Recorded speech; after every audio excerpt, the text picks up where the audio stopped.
Welcome to the Alaskan Journey podcast. My name is Jamin Goecker. I'm your first friend in Alaska, and the purpose of this podcast is to show you what it's like living in Alaska from the perspective of people who actually do live here. And to help me do that today, I've got Nikki, and she is moved here from Florida, so she's got quite a story kind of talking about what got her here and what her impressions of Alaska are, and overall what she thinks of it. Like, is Alaska, does it pass or does it not? So Nikki, thank you very much for joining us. You're welcome. So let's go and just start with this then. We were talking before we got started here that you were originally living in Orlando.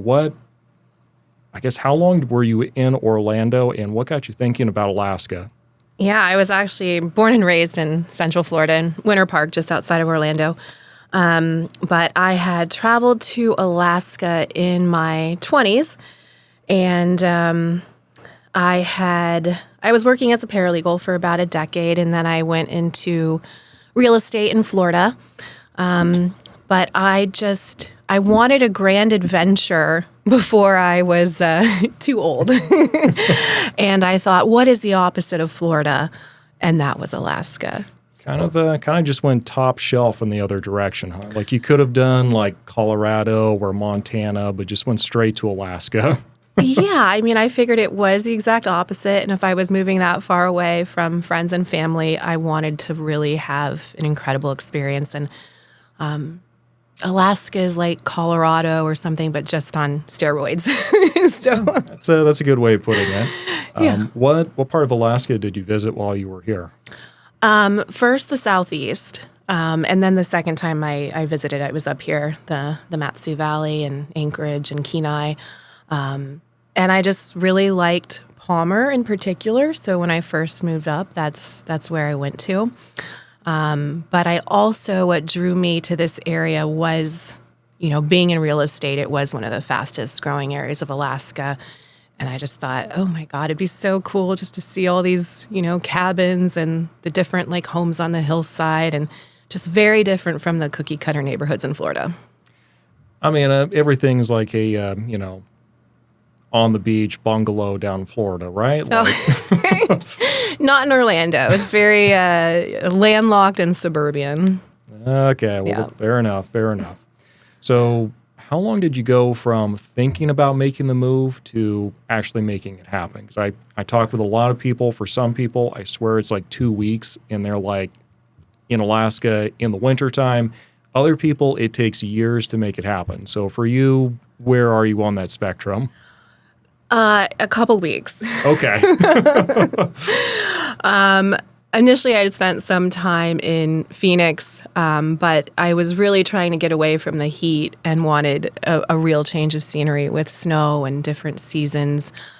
So the decision for Alaska was pretty rapid, and yes, it was December. Okay, I'm impressed. Okay, there you go. Yeah, so my initial thoughts of driving the Alaskan Highway in winter were quickly, put to bed by some of my friends here in Alaska, and I drove out to Seattle and put my car on the barge and moved that way. Yeah, I've almost made that trip in January in a Prius, and kind of the same thing. Everyone's like, "Yeah, man, maybe not." Especially considering I had never driven in snow before. That's very bold. Yes, Yeah. that's a very Yeah. bold idea. So, did you put the car on the ferry, and did you fly up, or then did you take the ferry after that? I did. I flew up and I put my car on the barge, and I think it took about a month and a week to get to me. So, that was interesting. But luckily, it was over Christmas and the holidays, and I was getting settled in. So, outstanding. And what did so it sounds like most of your family was down in Florida and that area. yes. What did they and like the friends and family think as you were making the move? That I was crazy and that I probably wouldn't survive one winter. It's like, that's harsh considering getting up here in December, half the winter's done. And I said, well, you guys must not remember how much I complain about the heat, so I think I'll do just fine. And yeah, the cold doesn't bother me at all. And then eventually they were very excited to be able to come visit Alaska. Yeah. How was that first winter? So that first winter, we had a little stretch there where for a week it hovered around -38, -40. So which winter was this? That was 2016. Gotcha. That was it's kind of a brutal year. Yeah. It was, and I didn't have a garage. It was more important that I have a view. So that was the trade-off. And I was very surprised that even without plugging in my car, it started every day. So thank goodness. Yeah. Did you consider other areas to move into? Or, I mean, I understand like real estate wise, like far as building a business, like South Central is really where it's at because this is 2/3 of the state live here in this little area. Like, were there any other areas you were considering other than South Central? I considered Juneau briefly, but I just didn't feel it was quite a big enough town. And then South Central was more attractive to me than, say, anywhere further north. I didn't want the really, really short days. And I do appreciate the culture we have in Anchorage. I'm a theater person. I'm a museum person. It was important to have just some variety of like restaurants and entertainment. So kind of really narrowed down the choices for me there. Yeah, so it's because most of the other places haven't been around long enough really to have museums yet. Like, right.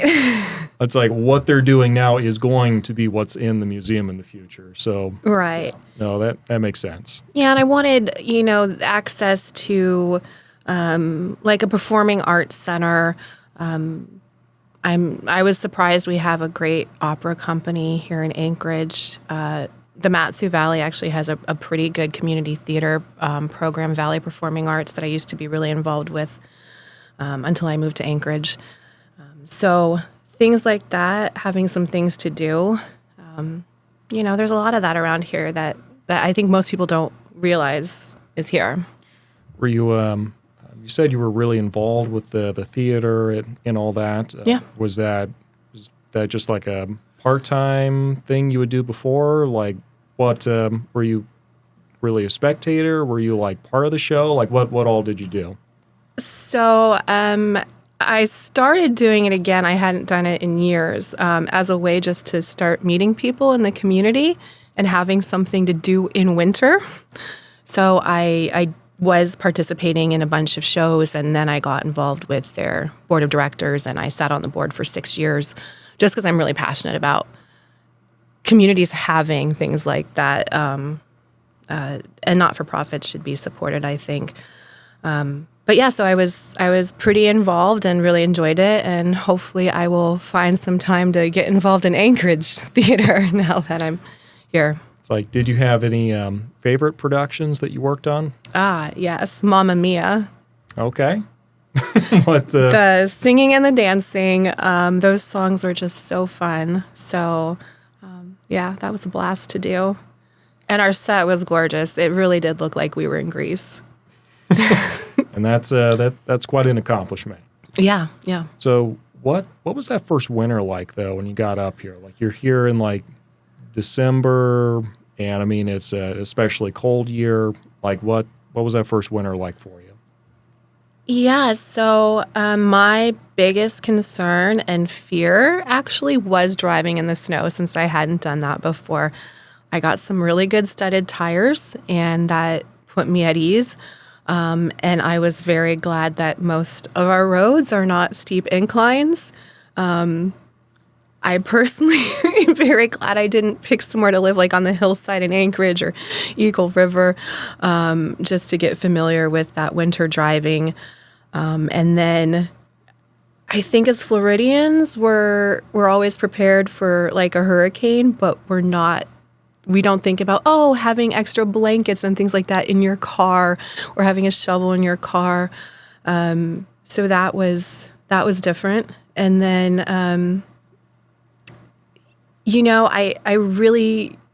I was surprised how quickly you get acclimated to the cold. I think like most Alaskans, we're not completely bundling up unless it's like negative 10 degrees outside. So that was surprising to me. But I feel like I adjusted pretty well to the cold.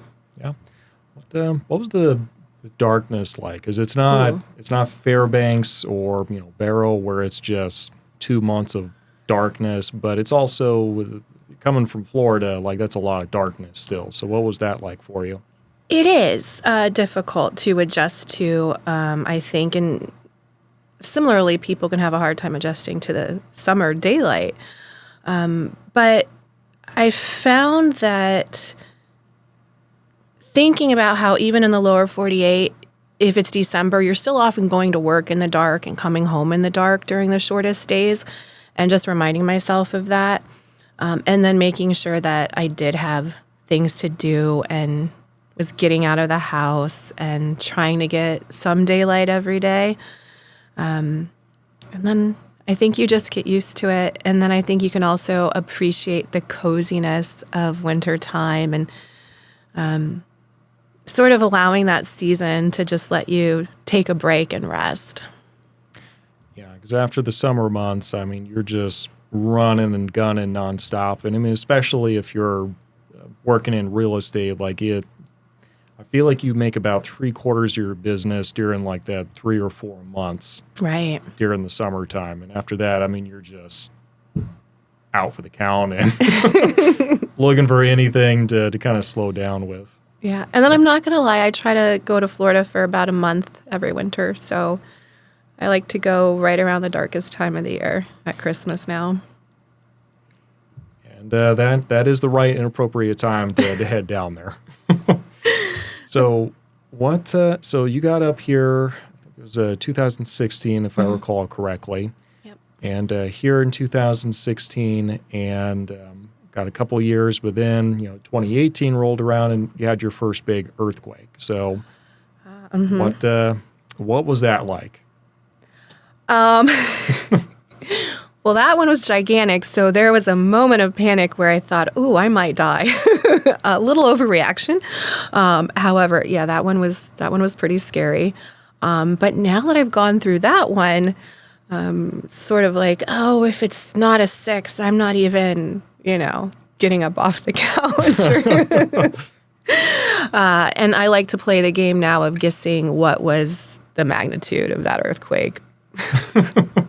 Yeah, that's definitely a favorite pastime on the Facebook group. I think it's Alaska memes is what they call it. Oh. Every time there's like a big earthquake, like people are going in there and like just posting in their guesses. So usually we're pretty good on dialing it in. But do you remember like where you were like during the earthquake in 2018? Yeah, I was at home. It was I feel like it was around 8 something in the morning that the earthquake happened. And I was standing in my hallway, and it was just such a shock. I mean, I know you're supposed to try to get out the door, but I was, frozen with this panic, essentially. And just the sound of that earthquake was astounding. Like, you could hear it coming before it started shaking.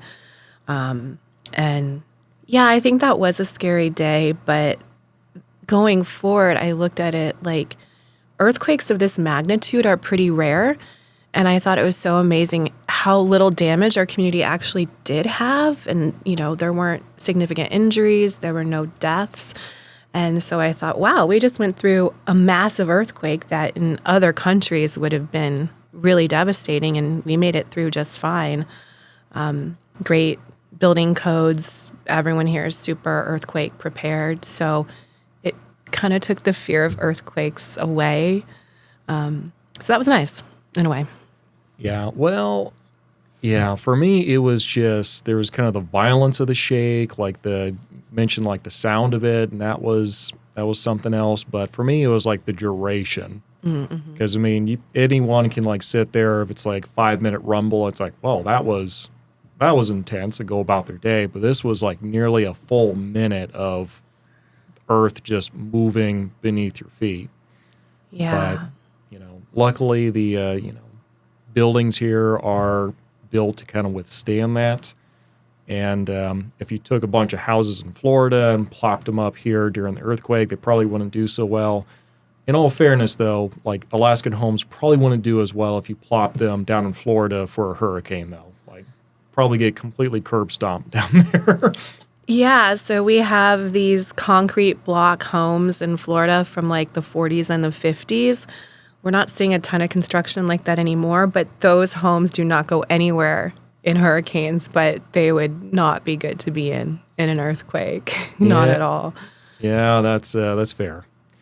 So, business-wise, like, what was it like getting adjusted to, Alaska versus, kind of the Florida real estate market? Yeah, so I thought it was a very positive experience. Some of the things that make Florida real estate not attractive to me any longer, even though I very much think about, oh, it'd be great to have a condo on the beach or something like that, is just the number of storms and hurricanes we have down there, and the rising insurance cost is making it so unaffordable for people. Whereas I look at Alaska, and I think our housing market is pretty stable, especially in this area. We don't have a lot of room to build in Anchorage, and then the Mat-Su is growing so much in population that I think it's a great area for growth and future growth. And so I have a lot of optimism about my continued career here and just property values here in general. Whereas Florida, I felt that market is a little more volatile, and I'm not sure it's as great of an investment as Alaska is. Yeah, I think that's probably the best summation I've heard of it, is just, the market there, you're going to see these huge year-over-year increases, and that's great, and homeowners are ecstatic, but I don't subscribe to the line of thought of saying, well, what goes up must come down. It's like, well, no, that's not an economic theory, but if it goes up suddenly, it can also come down suddenly.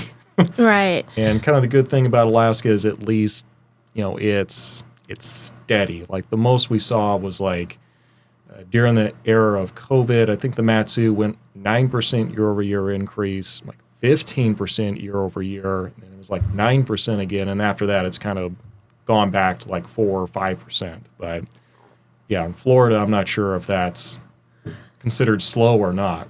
Maybe that's normal. No, they've certainly had larger market swings as far as, rapid value increases and then declines. Although, I have to say about real estate overall, no matter what state you live in, it's, anytime we've had a housing market crash or any, real significant events in the housing market, we've always recovered within a couple of years. So overall, I think, no matter what market you're in, real estate's a great investment. But I like Alaska a lot more because our lower insurance costs and the fact that we are slightly isolated from lower 48 economic trends. Yeah, I really wish the insurance companies would regionalize their businesses, though, because I'm having to learn about insurance now, just with the fourplex investment properties I have and everything. And if you get these areas that really just get damaged, surprisingly, your premiums in other places can go up. It's not good. Yeah. I guess pray for a storm-free year and no more forest fires down in California, because it's messing the rest of us up. Right. Yeah.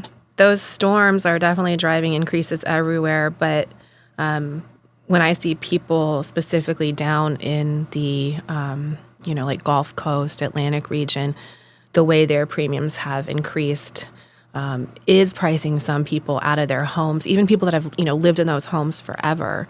Condo associations having to go through these major inspections and seeing their assessments go up, $500-$600 a month. It's we are very lucky to be isolated from that right now.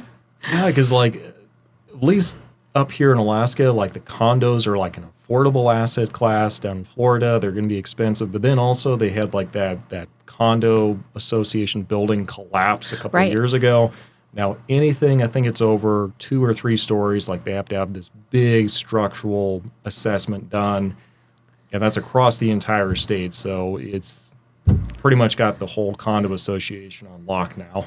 Yeah, and that's what I was referencing with their dues, well, being a special assessment for those inspections and the necessary, structural engineerings and things they have to do afterwards is really hitting people hard. And one of the reasons why I don't want to buy a condo on the beach right now. Yeah, that's fair. That's fair. I mean, who's to say you want to get a deal? But yeah, well, maybe a deal, maybe not. So I like knowing what my costs are going to be somewhat. I just find that's a huge risk, not knowing what your dues could be in the future. I know dues tend to go up, and anytime you buy a condo, that's a possibility. But I think the risk is a lot greater. Yeah, I'd be willing to say we're probably talking thousands, not hundreds. Yes. Yeah. In some cases. Yeah. But all right. Well, anyway, off the topic of stuff in Florida. So what you mentioned, getting really involved with the theater and that scene up here. Were there any other hobbies that you really jumped into? I've tried to do a bunch of different things. I love kayaking, so I did that down south, and up here we have a lot of Great Lakes and places like that to put in a kayak. Our hiking here is obviously amazing, although it's not that I'm really afraid of heights, but I like to tell people I have southern feet, so I'm not used to walking up mountains. But yeah, gorgeous hikes. Obviously, fishing. I've tried to get into fishing. I'm not a great fisherman. I just have bad luck. I must scare away the fish.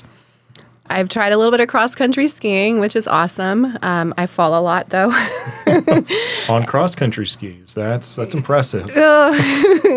Well, mainly places I've fallen have been like up at Government Peak, where they do have some pretty okay hills. Yeah, that can get a little steep up there. Yeah, and most of the times when I fall, it's like my fault, like just deciding in the middle of a big hill that I want to get out of the classic tracks for no reason. And then I've tried ice skating this past year. I am not good at it yet, but hopefully by next winter I will be a pro. It was a good year to get into ice skating. Like you timed that well. Yeah, it was a great year with such little snow, and I live pretty close to Westchester Lagoon, which is an awesome area in Anchorage to ice skate.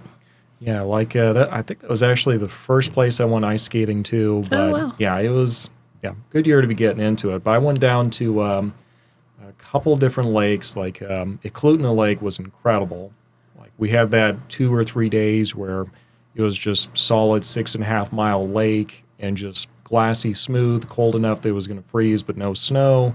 And then Kenai Lake was also really great this year too. Kind of the same thing, but like all the ice was like this really dark green turquoise kind of a color too. Yeah, so it was a good time. I have somehow never driven past Kenai Lake in the winter when it was clear. So if that happens again next year, it's going to have to be on my bucket list. Yeah, I mean, definitely watch the, I think it's like Wild Ice Skating, something like that. They've got some Facebook groups, and they are constantly just updating it, like saying like where the good spots are. And some people really get into it where they are like ice skating across like the frozen tundra. There's like specific routes that you can go on. Oh, wow. And they have like these little streams that they know of that helps them navigate it. So it gets wild really quickly. It's like this little subculture has been here this whole time, and I had no clue. That is awesome. I am a bit of a baby when it comes to walking out on ice. I'm still like, is this safe? It's just, not something I grew up doing. So, yeah. There's a lot of things in Alaska like that where I go, am I really doing this? It's amazing. But, yeah, the experiences here are neat, and some are challenging. Yeah, absolutely. So do you have any big things on the bucket list that you're wanting to do this upcoming year, though? I want to get into cold plunging. Oh, Jesus, why? I don't. Okay, so I feel like going into the water, yes, it's a massive shock at first, but I discovered this at the Nordic spot, Alaskan, that I really enjoyed the cold plunge pools, and that if you could just sort of relax and breathe in, that this zen-like state came over you. And some of my friends were like, "That's just hypothermia," but I thought it was pleasant. And then there's apparently a lot of health benefits to the cold plunging. It's like it's not enough. Whatever the health benefits are, it's not enough. Like, I don't know. I'm speaking as someone where I ran pretty competitively, took ice baths like once or twice a day for like 3.5 years. Oh wow! And I was all ice baths out at this point. I don't care what the benefits are, honestly. It could be you are 100% guaranteed cancer free. You're never gonna get it. It's like it's not enough. Not enough. There's a group that goes out and picks just some spots in the wild. I know they go to the tail race quite a bit, and they apparently bring a portable sauna. So at least when you're done, you get the sauna. Like how long do they stay in the water? I think the longest I've ever sat in one of the cold plunges was about 10 minutes. But I don't know. That's my goal next year is to start doing some of those meetups and finding out. Okay, well, let me know how that goes because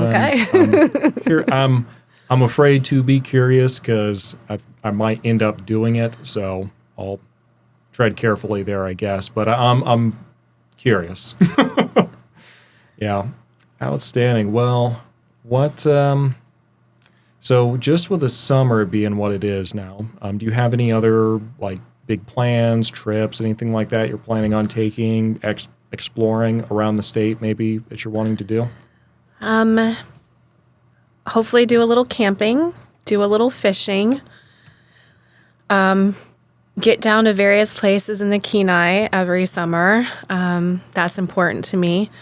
But when I can't do that, and if I get stuck this summer working and I have a big renovation project I'm dealing with, my favorite thing to do at the moment is to get on my bike on the coastal trail and, just ride along the water. And I see moose and sometimes bears. And I think we have a phenomenal trail system for bikers and runners and skiers and stuff. So I'm going to take advantage of that. Yeah, absolutely. So this is a question I get quite a bit. I'm sure you do as well. What are the pros and the cons of the Valley versus Anchorage? Like for you, what do you think those would be? Yeah, so the Valley's quieter. You can get a larger home, a newer home, certainly, on a little bit more land. So for the people looking for that privacy, looking for new construction, I think the opportunities are in the Valley. But then Anchorage, the convenience if you're someone that likes the city life and likes to go out and just, a number of different restaurants and shopping and they don't have Costco in the Valley, but you have Three Bears. But I was glad to live in the Valley for a while and experience. I lived in Palmer, up on Palmer Fishhook, and had a fantastic view. I lived on Cottonwood Lake in a little cottage for a little while. So those were great places in the Valley, and I miss them, and I miss how beautiful the Valley is. But Anchorage does have its own beauty too.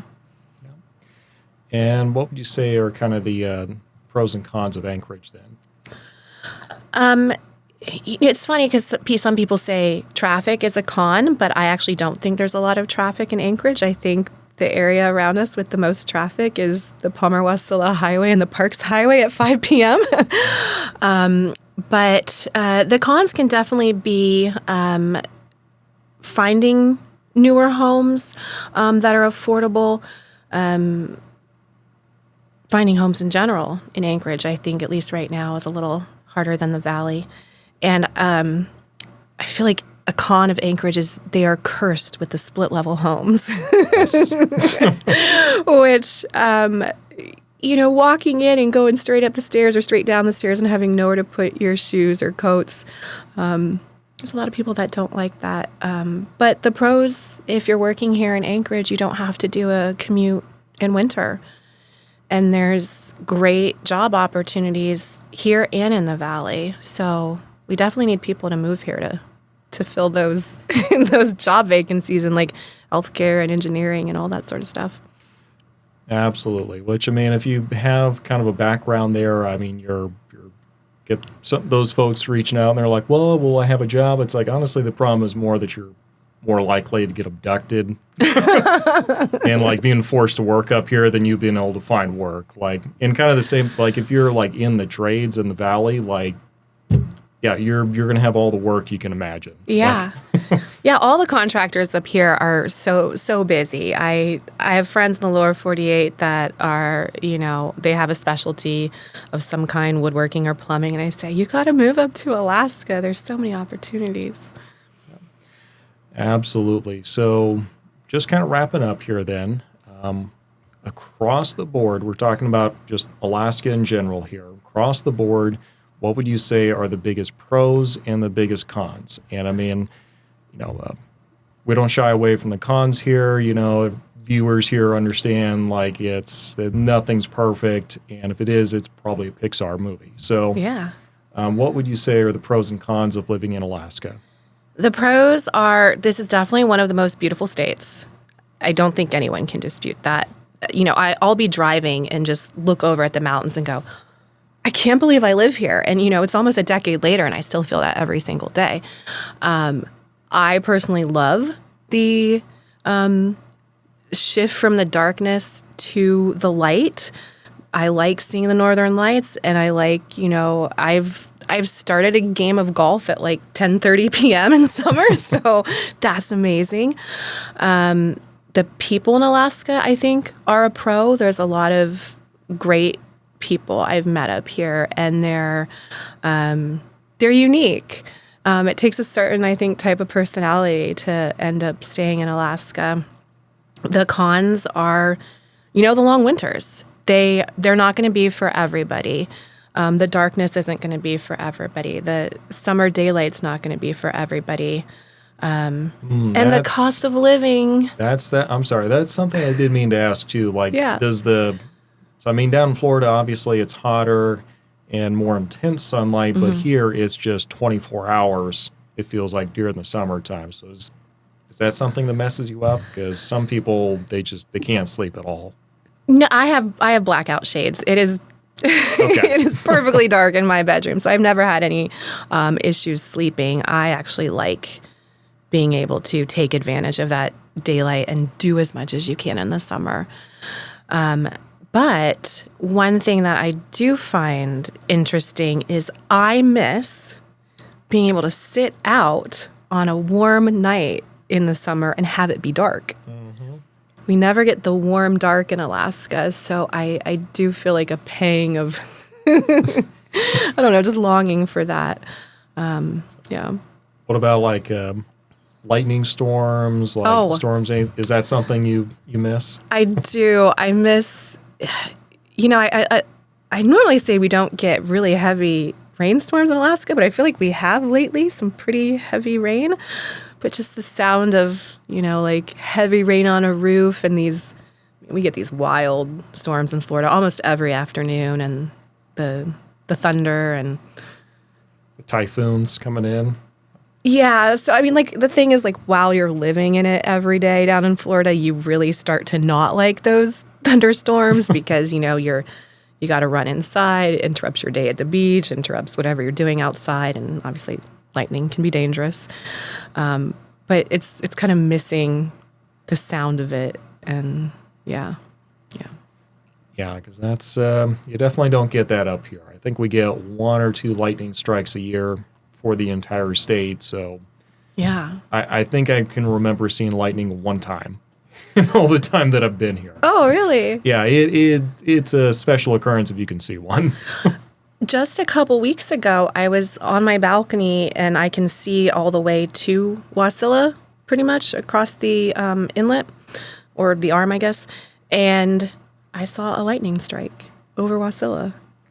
So There you go. I mean, I was excited. had you gotten a picture of it by some fluke, like that would have been like a historical photo, because I honestly don't know if that picture exists of lightning striking Wasilla. Oh, wow. Yeah. Outstanding. Well, Nikki, thank you very much for joining us. And Thank you for having me. and like we mentioned before, like Nikki does work in real estate, so if you'd like to get in touch with her, feel free to just go to the description section down below and go ahead and fill that out, and we'll go ahead and get you in contact with her. But thank you very much for joining us, and everyone else, thank you for listening, and we'll catch you next time.